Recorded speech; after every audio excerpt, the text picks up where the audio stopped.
ওদেরকে রোদের মধ্যে ধুয়েছি, মানে কচ্ছপটাকে রোদের মধ্যে ধুয়েছি।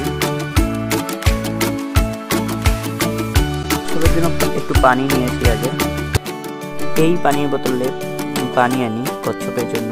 চলুন, এই যে পানি ভরেও নিয়েছি আমি। চলুন এখন যাই, আমরা কচ্ছপে পানি দিই ওর পটের মধ্যে।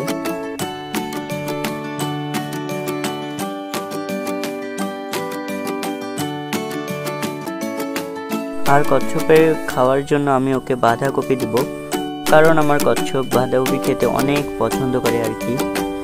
তো আমরা বাঁধাকপিটি যে নিয়ে আসি কচ্ছপের জন্য।